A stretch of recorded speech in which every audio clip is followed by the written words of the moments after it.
காப்பாத்துங்க முதலாளி, என் மானத்தை காப்பாத்துங்க முதலாளி. இத்தனை நாள் என் புள்ள குட்டிகளையும் குடும்பத்தையும் காப்பாத்துனது பெருசு இல்லைங்க. இப்ப என் மானத்தை காப்பாத்துங்க முதலாளி. என்னப்பா விஷயத்தை சொல்லு. தபால்காரன் பேச்சு மாறிட்டானுங்க. ரூபா 2000 தந்தாத்தான் கல்யாணம் முடியும்னு சொல்றான். யாரோ அவன் மனசை கலைச்சு விட்டாங்க. பேசுற இடத்துல கல்யாணம் செஞ்சுக்கலன்னு கேள்விப்பட்டா அப்புறம் நான் ஊருக்குள்ள தலை காட்ட முடியாதுங்க. என் மக வாழ்வே வீணா போயிடுங்க. இந்த சமயத்துல நீங்க தாங்க ஒத்தாசை பண்ணணும். கவலைப்படாத சரவணா, எழுந்திரு. ரொம்ப சந்தோஷங்க. நான் உங்களை தாங்க நம்பி இருக்கிறேன். சரி, நீ போய் உன் தம்பியை வர சொல்லு. அவன் எதுக்குங்க? அவன் நான் சொல்றபடி கேட்பானுங்க. அவனையும் சேர்ந்து கையெழுத்து போட்டு தர சொல்றேன். மாசம் மாசம் சம்பளத்துல பாதியை பிடிச்சுக்கோங்க. நான் அவன்கிட்ட கொஞ்சம் பேசணும். அவனை வர சொல்லு பாப்போம். ஆகட்டுங்க.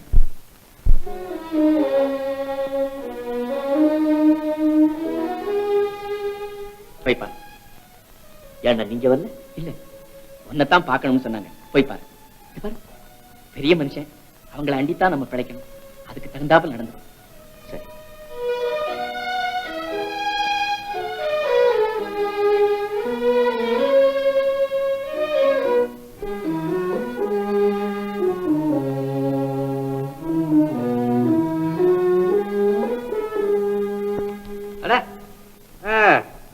என்னப்பா லேபர் லீடர், எப்படி இருக்கு உன் நடவடிக்கை எல்லாம்? நீங்கள் அழைத்ததாக என் அண்ணன் சொன்னார். அது சரிதான். உன் லேபர் யூனியன் லீடர் பதவி அதெல்லாம் எப்படி இருக்குன்னு கேக்குறேன். முதலாளி மனது வைத்தால் ஒரு நிமிஷத்தில் அந்த லீடர் பதவியே இல்லாமல் போய்விடும். தொழிலாளர்களின் குறைகள் நீங்கிவிட்டால் பிறகு அந்த பதவிக்கு அவசியம் ஏது? அதற்கு தாங்கள் கருணை காட்டினால் போதும். மத்தவ எக்கேடு கிட்ட உனக்கு என்னப்பா? உன் வேலையை நீ பாரு. நீ என்ன மகாத்மா காந்தியா? ஐயோ, அபச்சாரம். தயவு செய்து அந்த புனிதமான பெயரை சொல்லாதீர்கள். அவர் பிறந்த பொன்னாட்டிலே பிறக்கும் வாக்கியம் செய்தவன். அவர் தந்த சுதந்திரத்தை சுவைப்பவன். அவர் போதித்த பொன்மொழிகளின்படி தவறாமல் நடக்க முயலுபவன். முதலாளி, உங்கள் காலை பிடித்து கேட்டுக்கொள்கிறேன். தயவு செய்து இந்த ஏழை குடிசைகளில் விளக்கேற்றி வையுங்கள்.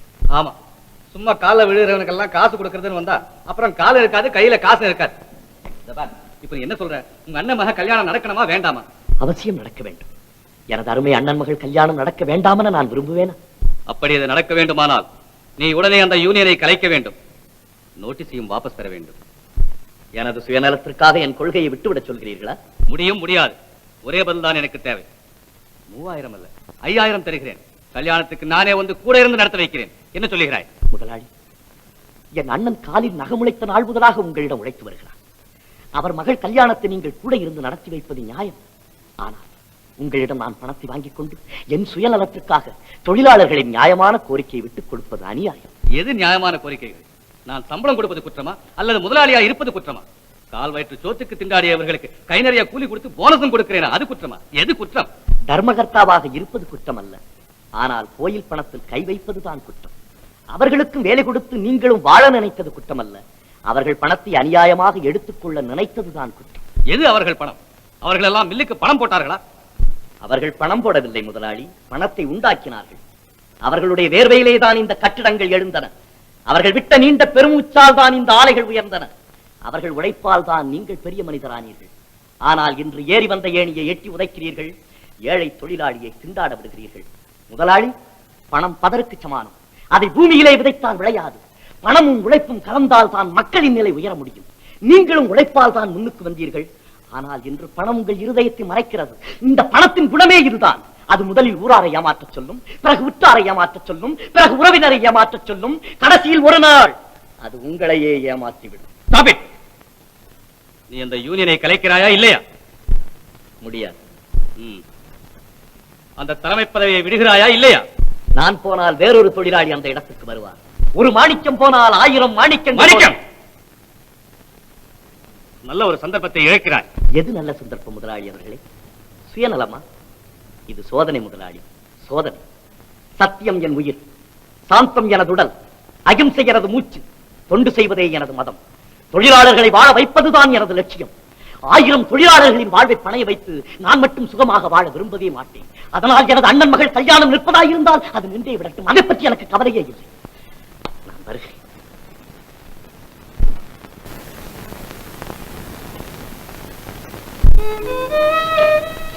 என்ன பணம் கொடுத்தாரா? அவர் பணம் கொடுக்க கூப்பிடல, பணத்தை காமிச்சு என்னையே விலைக்கு வாங்க கூப்பிட்டு. என்கிட்ட அவர் பணம் கொடுக்கறதா சொன்னாரு. அப்படின்னா கொடுக்கலையா? தொழிலாளர் யூனியனை நான் கலக்கணும். அப்பதான் அவர் கொடுப்பார். மத்தவங்களை காட்டி கொடுத்து நம்மளை மட்டும் நல்லா இருக்க முடியா சொல்றாரு. அது கிடக்கட்டும். நம்ம லட்சுமி கல்யாணம் நடக்காமையா போயிடும். வாங்க பார்த்து.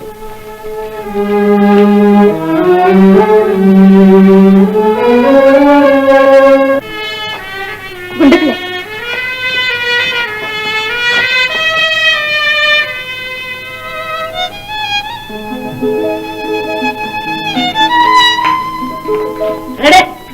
சரவணனா, என்னப்பா மொத்த தொங்க போட்டுட்டு போற? முதலாளி பணம் கொடுக்கலையோ? சுமரியா, நீ வேற மானத்தை வாங்குற. அட, நீ ஒருத்தன் மானம் கிட்டு உன் தம்பியே உன் மானத்தை வாங்குறான். என்னையா என் தம்பி மானத்தை வாங்குறான்? என் தம்பியை பத்தி ஏதாவது பேசுனா? அட, நானா பேசுறேன்? ஊரே பேசுறப்பா. அந்த டைப் அடிக்கிற குட்டி இல்ல, அவ எந்த ஊரு, அவ குலம் கோத்திரம் இல்ல, அவங்க அப்ப யாரு யாருக்காவது தெரியுமா? அவ கூட உன் அருமை தம்பி சுத்திக்கிட்டே திரிஞ்சா ஏன் ஊரு சிரிக்காதுன்னு.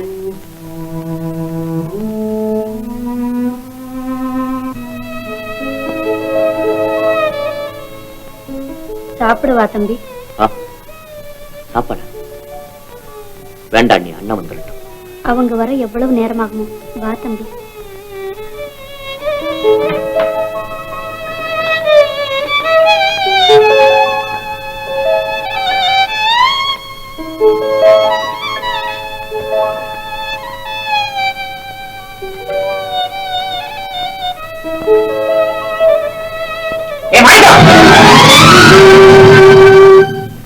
என்னன்னா? ஏண்டா என் மானத்தை விக்கத்தான் ஊர்ல இருந்து வந்தியா? என்னன்னா இப்படி சொல்றீங்க? நான் என்ன செஞ்சேன்? என்ன செய்தியா? ஊர் சிரிக்குதடா. அந்த டைப் அடிக்கிற பொண்ணுக்கு உனக்கு என்ன சம்பந்தம்? என்னடா சும்மா நிக்கிற? எப்ப பார்த்தாலும் அவளோட சுத்தி திரியாம நிஜமா? அப்பன் பேரு தெரியாதவனோட அழைஞ்சிட்டு இருந்தா இந்த வீட்டு மானம் என்ன ஆகுறது? இதுல என்ன அவமானம்? அவ தகப்பன் யாரா இருந்தா நமக்கு என்ன? குலம் பெருசு இல்லைன்னா குணம்தான் பெருசு. அவ நல்ல பெண், படிச்சிருக்கா. ஏழை என்ன காசு கொடுப்பாங்க? காதல் பண்ண சொல்லியிருக்கா? ரே, நாளைக்கு ஒரு கல்யாணத்தை பண்ணிக்கிட்டு குடியும் குடுத்தனமா வாழ வேண்டியவன்டா நீ. ஆமா. என்ன ஆமா? உங்ககிட்ட சொல்லிட்டு நான் அவளையே கல்யாணம் பண்ணிக்கலான்னு இருக்கேன். என்ன சொன்ன? அவளை கல்யாணம் நல்லா இருக்கு. கோவம் வந்தா கண்ணு மூக்கு தெரியறது இல்ல. புள்ளைக்கு புள்ளையா வளர்த்துட்டு இப்படி போட்டு அடிக்கிறீங்களே. நான் சொல்றத கேளுங்க அண்ணா. இனி என்ன அண்ணன்னு கூப்பிடாது. போவடிய வீட்டுக்கு வெளியே போடா. என்னங்க நீ பொடியா இருக்கு? நான் போட்டு போறா. வேண்டாம், நானே போறேன். மாணிக்கம், சித்தப்பா, தம்பி, தம்பி, தம்பி, தம்பி, தம்பி தலைக்கு மேல குட்டி வச்சிருக்க பாரு. இப்ப குடும்பத்து மானத்தை வாங்கிவிட்டோம். இப்போ என்ன உங்க மானத்தை வாங்கிட்டா? இப்ப நீ பேசாமல எனக்கு வர கோபத்துக்கு ஒன்னே அடிச்சுவேன். ஏண்டா உனக்கு என்னடா பைத்தியமா பிடிச்சு போச்சு? அவனை போய் அடிச்சு இப்ப அவனை போய் அடிக்க போற. இதையெல்லாம் பார்த்துக்கிட்டு நிக்கிற மாதிரி என்ன ஒரே அடியை அடிச்சு கொண்டு போடு. நான் யாரையும் அடிக்கிறமா? இந்த வீட்டுல நான் பிறந்திருக்க பாரு, அதுக்காக என்னையா அடிச்சுக்கிறேன்?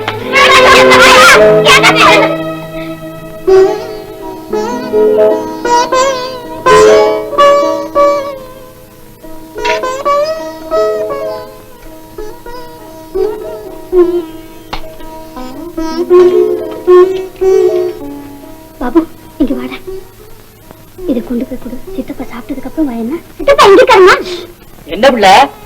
இத வந்துட்டேங்க.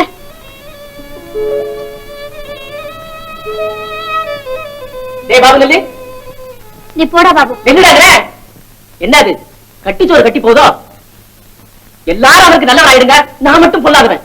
வாடாங்க.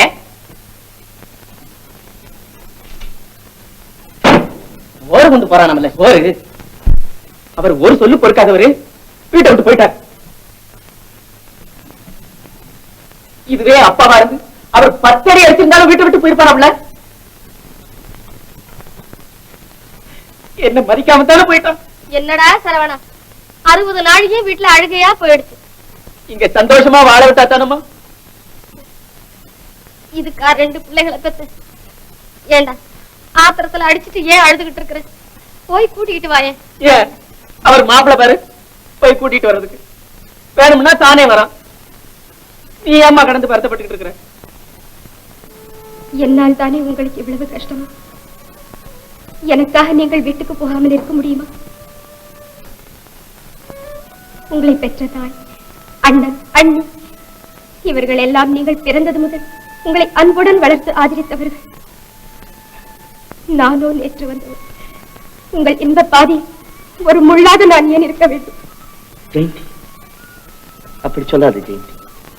என் வாழ்க்கை பாதையிலே எனக்கு கிடைத்த வழித்துணை நீ இல்லாத என் பிரயாணம் நிழலில்லாத பாலைவனம் போலாகிவிடும்.